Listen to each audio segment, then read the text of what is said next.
We went to a 5-star restaurant. Sis didn't expect it to be that expensive. When me and my girl go out and get something to eat and we get what we want, fam, that's $30 to $40, and that's one meal. I feel like a lot of these new and modern aesthetic restaurants are the biggest ripoffs, because I know that if I walk into one of these places and they have a QR code for a menu and metal stools for their seating, I'm about to pay $27 for like a tiny hamburger. Restaurants these days are shutting down at an alarming rate, with prices continuing to rise, which is causing people to not want to go to restaurants. It is becoming super expensive for people to just simply enjoy a nice night out getting some food. Let's see what people have to say about restaurants not getting as much business as before. Y'all look at this. We ain't got nobody in. Nobody.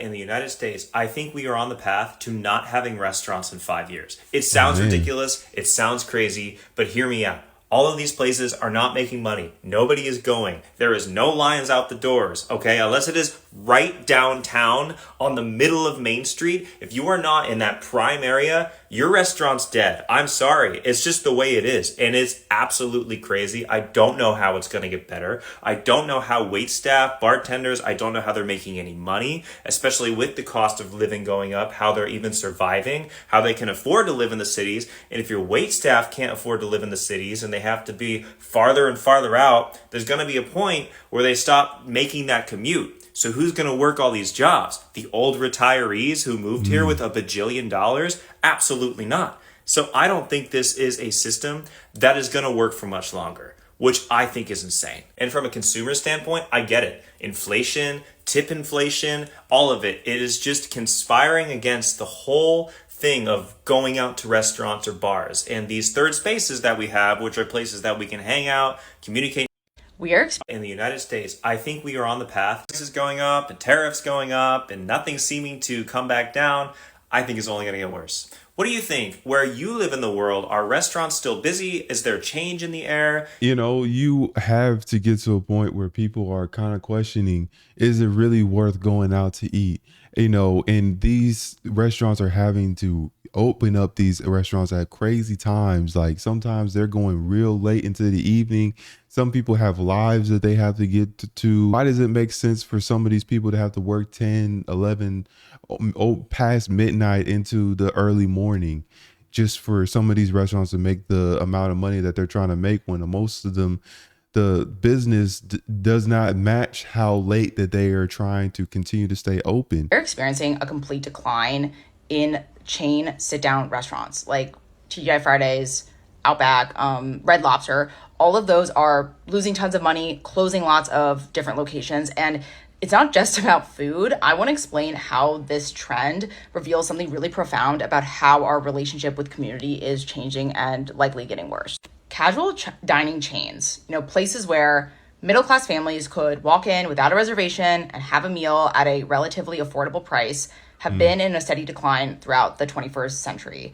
Last year alone, I think TGI Fridays and Red Lobster filed for bankruptcy. And this isn't necessarily just about Americans spending less money at restaurants. We're actually still spending the same amount as ever, studies have shown. But we're seeing trends where people are buying food made by restaurants and eating it elsewhere. So like the rise of these specific kind of to-go chains like Sweetgreen, Kava, through delivery apps, through drive-throughs, takeout services, those have become ingrained habits, and those have risen at the sacrifice of these other chain sit-down restaurants. And one thing I want to point out as well, when it comes to some of these people taking advantage of just take-home items from these restaurants. For example, like you have Cheddar Bay biscuits from Red Lobster. They have their ingredients out there now at Sam's, where you can go pick it up and make Cheddar Bay biscuits from home. So it makes you almost wonder, why would I spend all this money going out to eat to get this type of Cheddar Bay biscuit when I could just make the same product at home for much cheaper and not having to spend a bunch of money in gas and trying to go out there to try it for myself. These restaurants have traditionally provided a third space for a lot of communities. These social environments kind of separate from your home or your work, where communities can form, social capital develops. Maybe you're meeting people at these places. Maybe you're just having more bonding time with your family. And the decline of these restaurants represents not just a changing in dining preferences, but a fundamental shift in like how we're building connections. Like if most of the way that we consume food is walking into a place, grabbing a to-go bag, walking back to our apartment alone and eating it, or just getting it delivered straight to our door, that radically is different in the way that we interact with other people and build community and are just outside of the home. When you go out to a restaurant and sit down, yeah, it can be a little bit more annoying. Sometimes the food's delayed. You know, you obviously have to interact with a lot of different people, like the waiter, you know, the hostess, maybe the people sitting around you. But that is building kind of weak community ties that can actually end up being very strong and good for your mental well-being, compared to ordering delivery where you're just clicking a bunch of things on a phone and someone comes and drops the food off. Half the time you don't even see the delivery person. And it's a very isolated experience, and it can erode our feeling of community around us. So it's basically like relatability. You know, when you are out at a restaurant, you're communicating with the waiter and you're having that experience of like waiting for the food and kind of talking with the people at the restaurant. It's almost like building some type of social standard or just social type of community, and just like, you know, you have other people maybe around you that they're waiting for their food too, that you can kind of talk to, and it's like the social aspect of it. But with these delivery apps that you have now, they are getting to a point where it's like, you know, you just order the food and you just wait for it to come, where it's like the social aspect of the whole experience of going to a restaurant and kind of experiencing, you know, talking to the waiter and talking to the other people and maybe the cooks or whatever about the food and everything, you know. And say, for example, you have some food that may not have been cooked right, you can just talk to the waiter and you can get that situated. But when you are in a situation where the food is being delivered to you, I mean, what you gonna do? Talk to the delivery driver? Because the delivery driver, all their job is just to deliver you the food. The people that cooked it, you really don't have some type of communication with them. And I think that's one big reason why some people kind of think about how the social aspect is being taken away just from these restaurants alone. And another piece is that, yes, people are still eating out, but when these kind of more affordable chains become priced out, certain groups of people, like middle and lower income people, will eat out less if the only other option is more expensive dining options. Something I also want to add about the rise of apps is that we all have a diminished capacity now for sustained, uninterrupted engagement. Like, we are constantly distracted due to social media, due to all the notifications on our phones. And the time of a sit-down meal feels increasingly costly in the market of digital distraction. Like, for a lot of people, they cannot sit for an unsustained amount of time and eat a meal. Like, they just have to have their phone kind of with them. They have to be watching something at the same time that they're eating. And so what is so significant about all this is that it accelerates the autonomization of social experience. So when meals become about individual consumption rather than a shared social ritual, which historically they have been a shared ritual, you typically are eating with other people. Right. We are losing very important opportunities for connection that our psychological well-being really depends on. And like, obviously, like some of these chains, like whether you like the food or not, it's about recognizing how changes in consumption patterns reflect and reinforce shifts in how we experience community.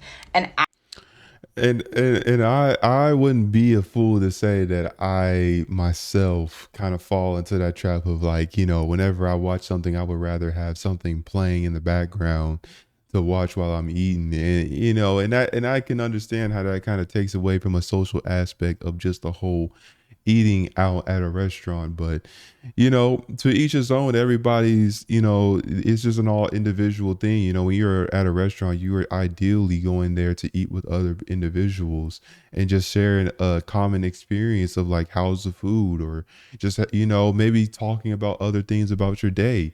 But people nowadays are starting to veer away from that fact and taking away that social aspect of just going out to eat. The reason restaurants are struggling is because they're expensive and people don't have money.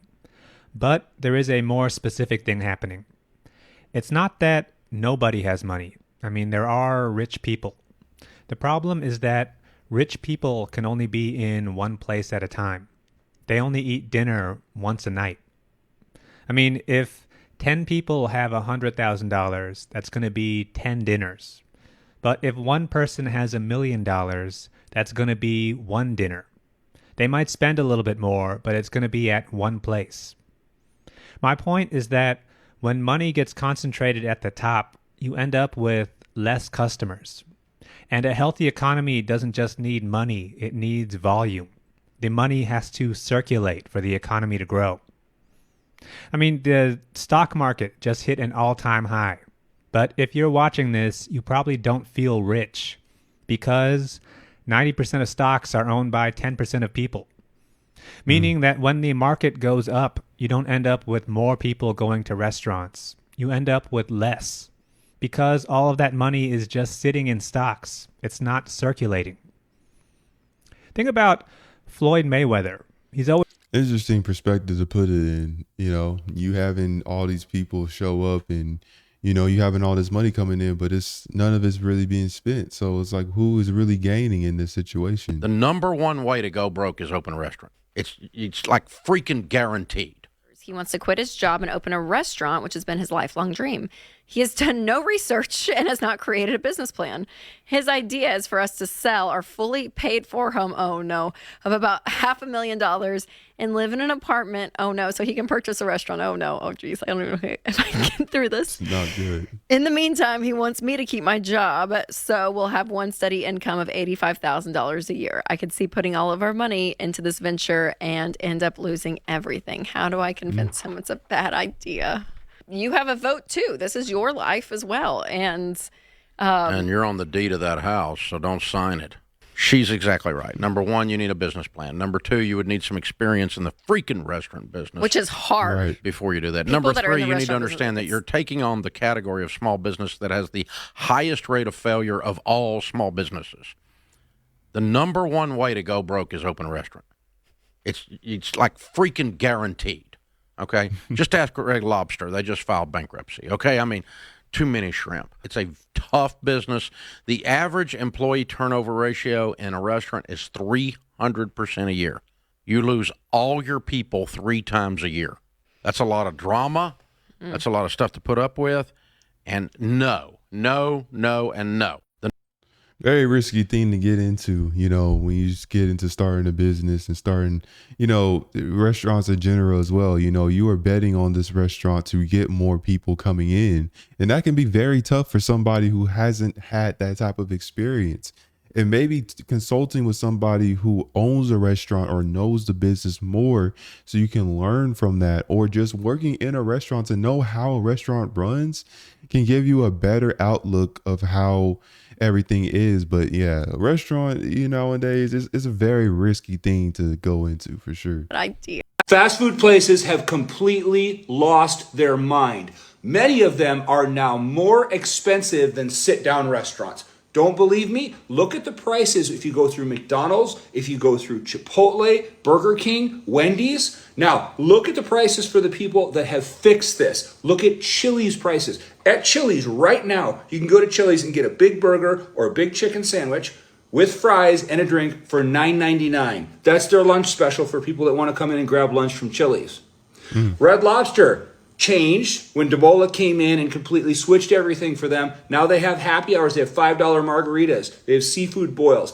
All of these sit-down places that were in trouble because their business wasn't going good. They were looking at bankruptcy. They were like, oh crap, there's a huge market for all these places now where fast food has gone for where it started at COVID to 3 times as much now. The other day, I paid $52.64 for 2 bowls and 2 drinks at Chipotle. Receipt is on my story. When you are at a point where the restaurant is starting to pick up on what the people want and prioritize the people's needs, because at the end of the day, it's not about how much they can get out of people. It's about pleasing the customers so they keep coming back and you keep getting consistent business.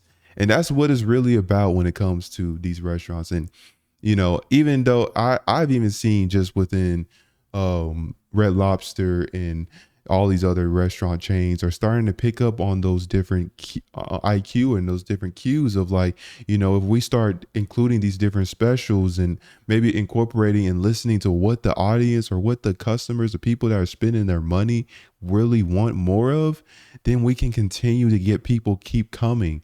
And that's how you really get these restaurants to keep coming back and get consistent business coming through. And yeah, not this new stuff that they're doing now. You want to know why your sandwich costs so much at the local restaurant? My friend Dan sent me a text the other day. He was at one of my restaurants. He said, "Brian, I just ordered a BLT at $16. You realize it's just bread, bacon, lettuce, and tomato."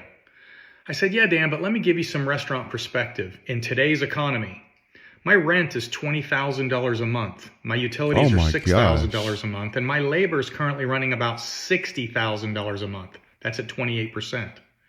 So I'm in for $86,000 a month before I sell a single sandwich. At a 32% food cost, I have about $11 profit in that sandwich. That means I have to sell 93,800 sandwiches a year, or 257 a day, just to break even and make no money. 1.5 million in revenue, and I don't make a dime. That's why your sandwich costs so much.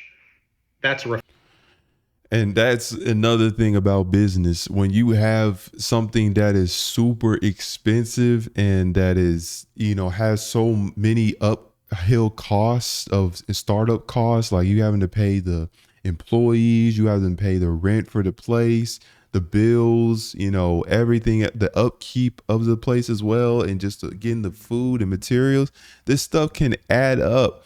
And you really start to see that unless this restaurant is doing really well, a lot of the cost that comes with doing this, it ends up becoming too much and being too expensive to keep up, because you are really going into this losing a bunch of money. And the only way you're getting money is if you're getting people to keep coming and keep buying your stuff. Otherwise, when you have those slow days and continue to have a bunch of slow days, you are getting yourself in more and more debt where you have so many things you have to pay and not enough customers. So that's why it's a really risky thing to really get into. I don't like being an asshole, bro, but I'm gonna have to start being an asshole to these restaurants, bro. Does that look worth $17 to you? It's 2 pieces of chicken and rice. That looks worth $17 to you? Bro, this is why in New York City, the majority of the time, we stick to going to the places we already know. I hate walking into a random restaurant and then they overcharge me for food. And I don't like being rude to people, especially workers, because I feel like they're just there to work and it's not their fault. But that's insane, bro. She said $17 and I was like, what? Literally in her face, I'm like, what? That's you still paid it though. They así mismito, right? I go to pay, my card declined. I should have took that shit as a sign and left the fucking food there, bro. This shit better hit, bro. If this shit don't hit, I'm not even lying. That shit low-key got me sad, bro. And it's low-key crazy just how much they charge for just a small portion of food. Like a little portion of food, they're charging overpriced. Like, I get it. People have things they have to pay.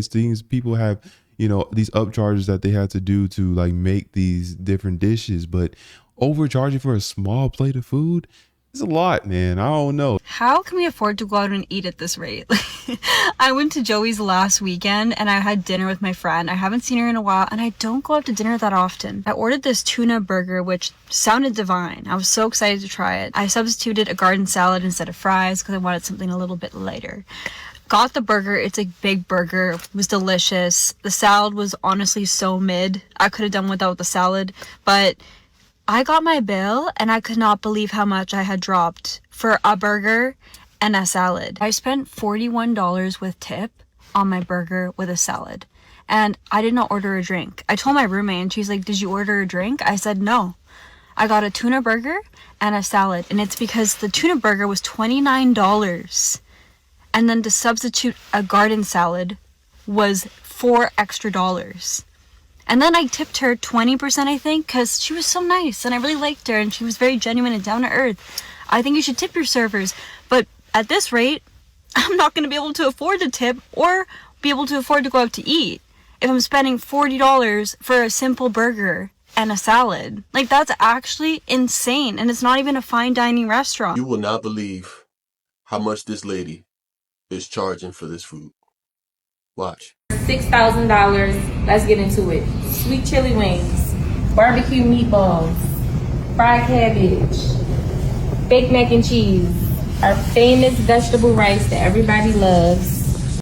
Now, I'm not gonna lie, this food does look good, but for $6,000, I don't know, man. You got to really convince me to spend that much on. I get this probably catering, but $6,000 for this, man. I ain't gonna lie. That's a lot right there, man. I feel like a lot of these new and modern aesthetic restaurants are the biggest ripoffs because I know that if I walk into one of these places and they have a QR code for a menu and metal stools for their seating, I'm about to pay $27 for like a tiny hamburger. Because my mom and I went to one of these restaurants and we walked in and they had a chalkboard for a menu. They had like a wall with like some foliage and like fake leaves and whatnot. And all the tables and seats, they were made out of like metal and steel, right? So we knew it was one of those like modern restaurants. And we sat down, we're looking at the menu. I kid you not, a chicken sandwich, just the sandwich itself, was $23. Like that didn't include a side and it didn't include a drink either. So it's like $30 for the entire meal. And like, so I ordered it, right? My mom got something else and it was the worst food we have ever had. Like it tasted awful. And then to add insult to injury, dude, the serving sizes were so small. Like the fries, they gave me like 12 fries maybe. The drink itself was small. They just filled it up with ice to the top. And the sandwich itself, it was so tiny.